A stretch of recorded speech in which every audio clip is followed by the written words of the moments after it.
cursing. Is it on here? Yep. It's on. Hello. Hello out there in TV land. This is Fred Byrnes here. I'm going to read some poems to you from a little chapbook I did called Remembering Dan Murray, who was my first creative writing teacher, who was also gone to that big poetry class in the sky. What do we read here first? We'll read Sesame Chicken, a poem I once wrote about a friend of mine, Freddie Johnson. Sesame Chicken. He was sitting in his car, the only one in an otherwise empty lot, his beeping horn catching my attention an early Sunday evening when families sit down to home-cooked dinners. I just picked up Chinese food and was walking back to my apartment. I approached the car and recognized the man behind the wheel, smoking a Winston 100, wearing a loud Hawaiian shirt and a pale blue suit. I asked what he was doing. "It's my birthday," he said. "I want to get laid." He pointed across the street at a 7-Eleven. "Ain't that where the hookers hang out?" "No," I answered. "They're further down in front of the Catholic Church," which was true and probably didn't symbolize much. He took a deep drag from his Winston. "I'm 59 today." His was a loneliness I've come to fear, worse than cancer, this need for companionship, this need for the illusion of the flesh. I wished him luck in his quest. Then walked back to my apartment to eat sesame chicken and hope my fortunes would hold birthdays without parking lots or churches. Pretty good, pretty good, pretty neat. Here's another one called Lover Boy Comes Home. Sure, your charms captured me for a while, a body still in its model form, just a bit of excess flesh, long blonde hair, some gray on closer inspection, not noticeable in sunlight when male heads turned wherever we went. Sure, I was captured for a while, like Ulysses on that island, captured by a witch for 20 years. Her name, the name of her island, I cannot remember. Your name, the name of your street, can I ever forget? Unlike Ulysses, I did not have 20 years to waste on you.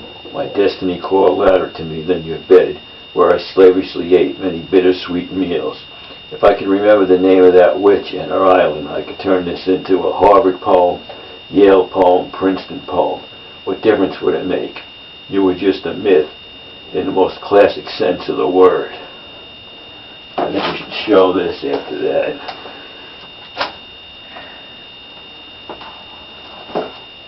This is going to be good. That's some of my paintings, in case anyone's interested.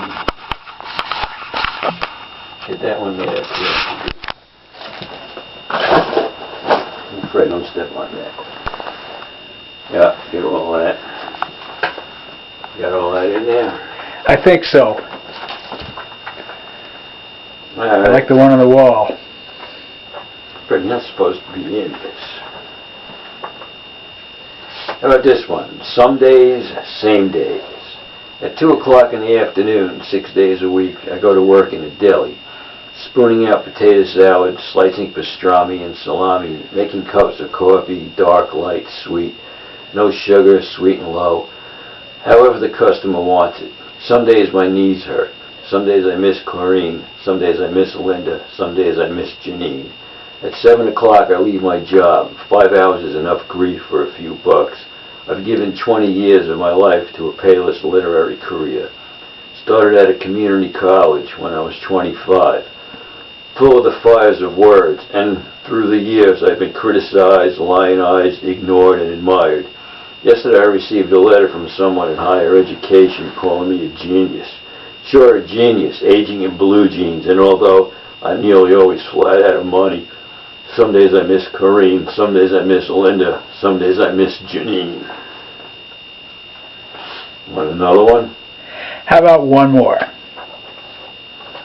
Alright, one more. How about one for old Bob Mitchum?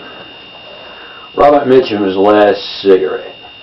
He woke up near 3 a.m., the California sunrise hours away. Sitting on the end of the bed he shared with a wife of 56 years, he coughed lightly so as not to wake her.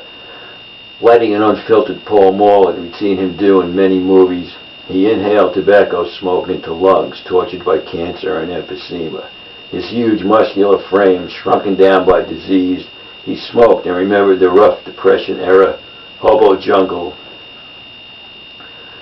of his youth, where he learned to survive with his fists, where he rolled his own from a sack of Bull Durham. A smile crossed his face at how fate had turned him, a one-time hobo, into an international film legend. Coughing lightly again as the smoke aggravated his dying lungs, he rose up slowly, like the old man he had become, felt around in the dark for an ashtray on the bedstand, and crushed out a cigarette. He laid back down, reached out to gently touch the warm cheek of his faithful wife, before closing his well-known heavy-lidded eyes for the final time. That's the book right there.